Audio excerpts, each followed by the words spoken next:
يخلق زمان والمكان وهو الآن على ما عليه كان وأنه بائن من خلقه بصفاته ليس في ذاته سواه ولا في سواه ذاته وأنه مقدس عن العوارض من التخير والانتقال لا تحله الحوادث ولا تعتريه العوارض بل لا يزال في نعوت الجلال منزها عن الزوال وفي صفات كماله مستغنيا عن زيادة الاستكمال وأنه في ذاته معلوم الوجود بالعقول مرئي الذات بالأبصار نعمة منه ولطفا بالأبرار في دار القرار وإتماما منه لنعيم بالنظر إلى وجهه الكريم. Bismillahirrahmanirrahim. Allah Ta'ala tidak bertempat pada sesuatu dan tidak ditempati sesuatu. Allah Ta'ala Maha Tinggi, tidak dipengaruhi tempat, sebagaimana Allah Ta'ala Maha Suci daripada bergantung pada masa. Bahkan Allah Ta'ala sudah ada sebelum terciptanya tempat dan waktu. Dan sekarang Allah Ta'ala ada seperti mana Allah Ta'ala dahulu ada. Sesungguhnya Allah Ta'ala Maha Suci daripada sifat makhluk. Tidak ada pada zatnya selainnya Allah, dan tidak ada selain Allah pada zatnya. Allah Ta'ala Maha Suci daripada dipengaruhi, berubah dan berpindah. Tidak bertempat pada perubahan dan tidak terterpa kecelakaan. Bahkan Allah Ta'ala tetap dan senantiasa pada sifat kebesaran, suci daripada kehilangan dan sempurna, kekal sempurna, terkaya daripada tanpa memerlukan tambahan kesempurnaan. Bahwasanya Allah Ta'ala sempurna, terkaya tanpa ada tambahan kesempurnaan.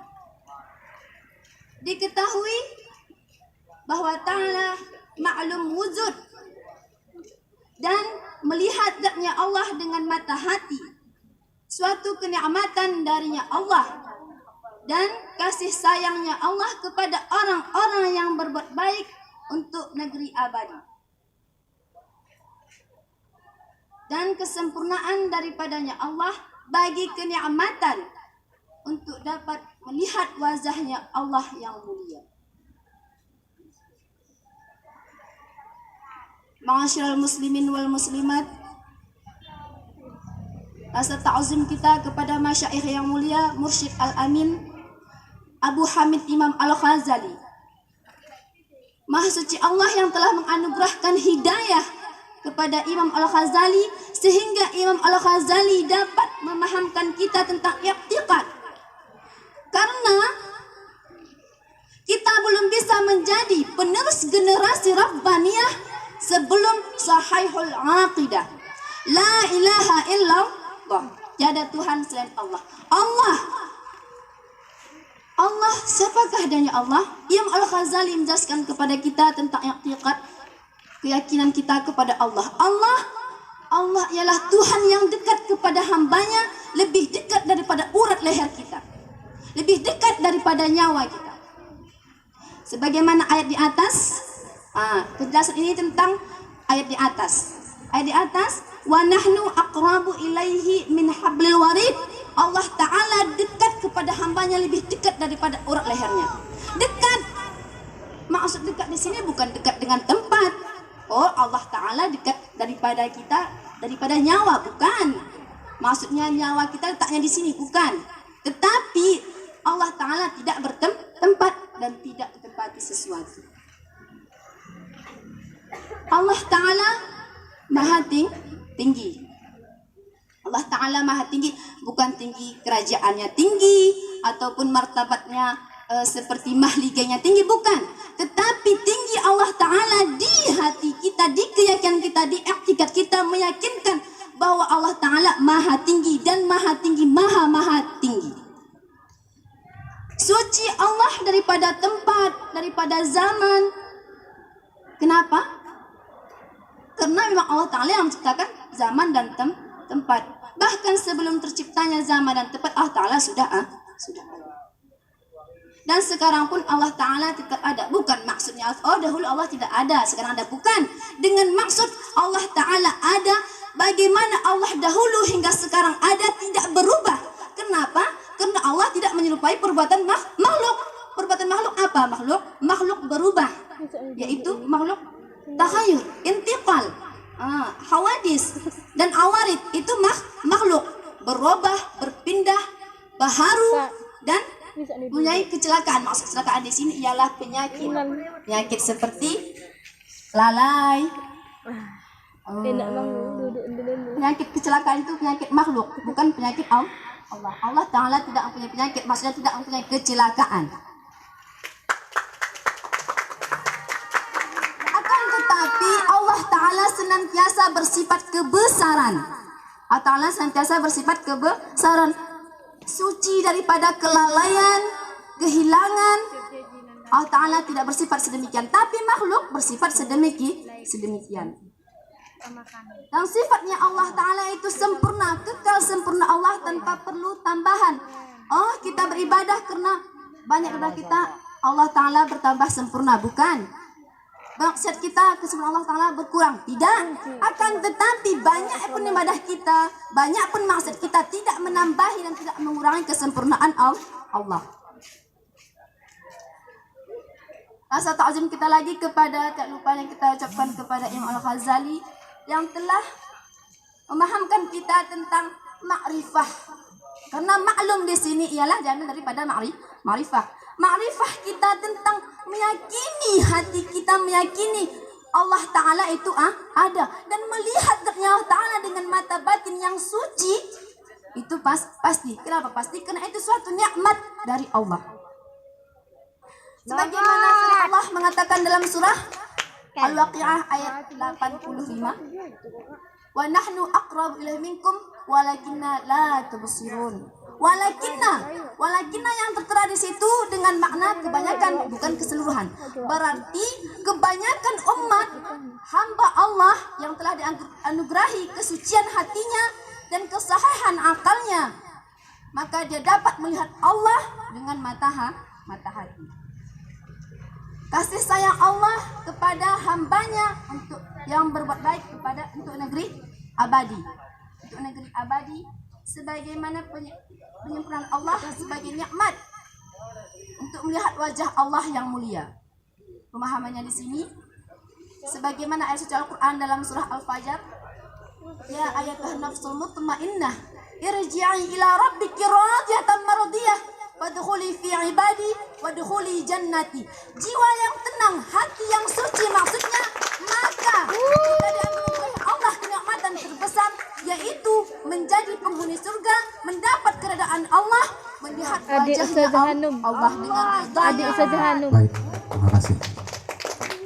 Wa annahu ba'inun min khalqihi bi sifatihi. Bagaimana penjelasannya itu? Allah Ta'ala suci daripada sifat makhluk. Maksudnya Allah Ta'ala tidak bersifat dengan sifat makhluk.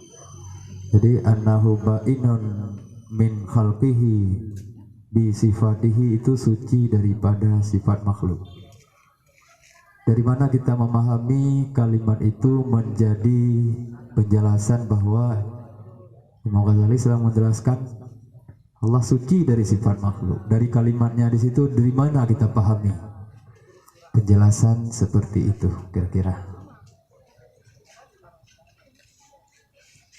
Kita menjelaskan annahu ba'inun min khalqihi bi sifatihi. Surahnya Allah suci daripada sifat makhluk. Pada kalimat itu yang menunjuki surah kepada suci dari sifat makhluk di mana? Khalqihi makhluk belum menunjuki kepada suci. Penjelasan tentang suci di mana? Apa artinya Mbak Inan tuh? Jelas. Jelas. Allah Ta'ala itu pasti tidak bersifat seperti sifat makhluk.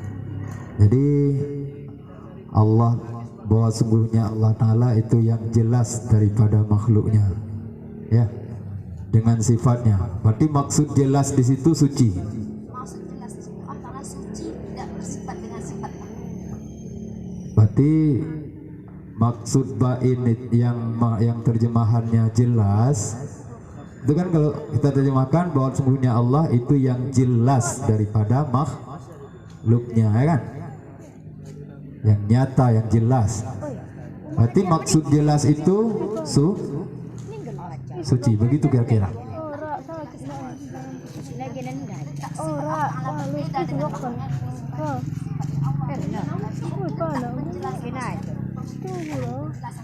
Jelasnya Allah Ta'ala tidak bersifat dengan makhluk. Letaknya Allah Ta'ala tidak bersifat dengan sifat makhluk itu sifat.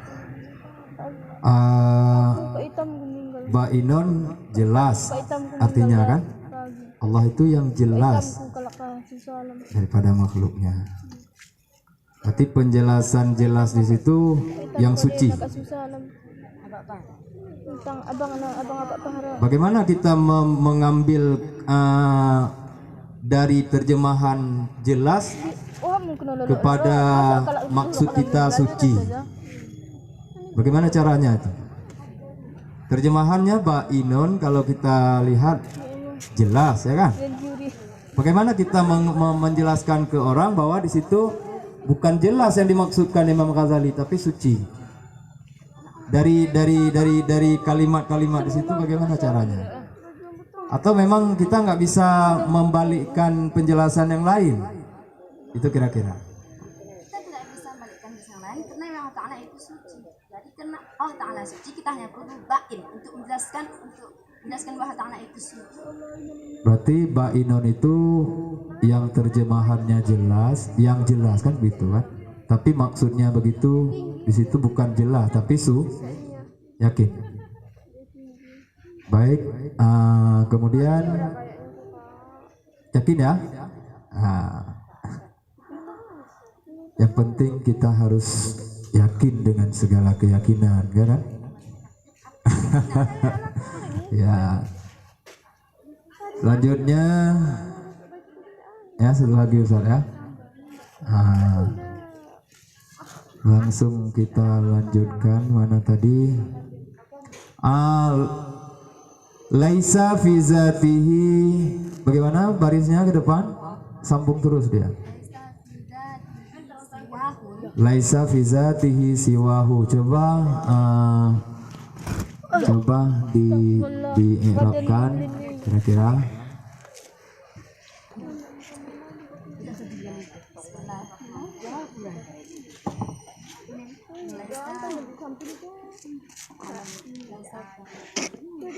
Mas, ini saja dia yang belakang. Laisa amil lawasir. Ini huruf jar, jadi masuk dengan i. Isim banyak. Siwahun.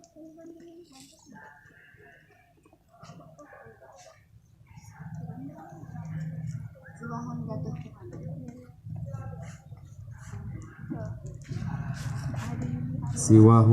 Siwahun atau siwahu? Siwahun. Ya. Kabar siapa? Jadi siwahun itu satu kalimat.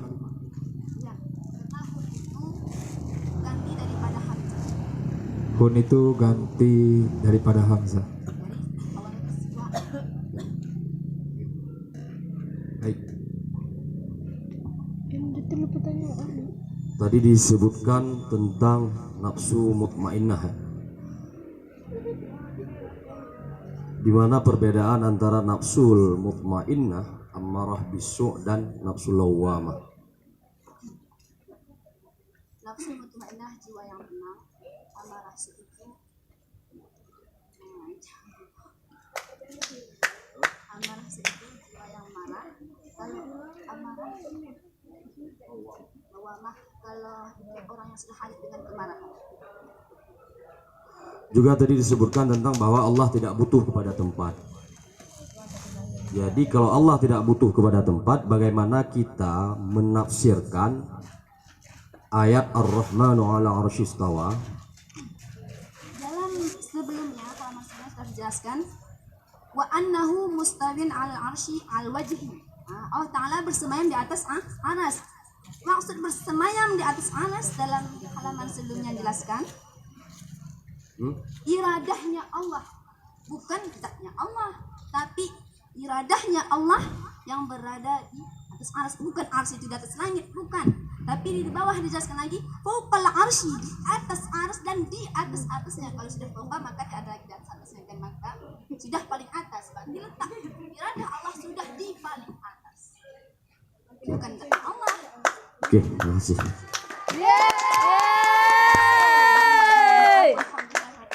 Assalamualaikum warahmatullahi wabarakatuh. Waalaikumsalam warahmatullahi wabarakatuh.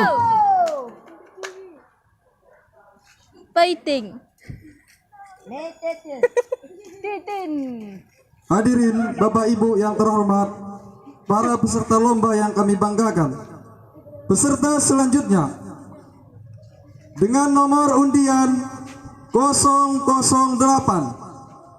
utusan dari Dayah Darul Muta'allimin kepada peserta 008, waktu dan tempat kami persilahkan.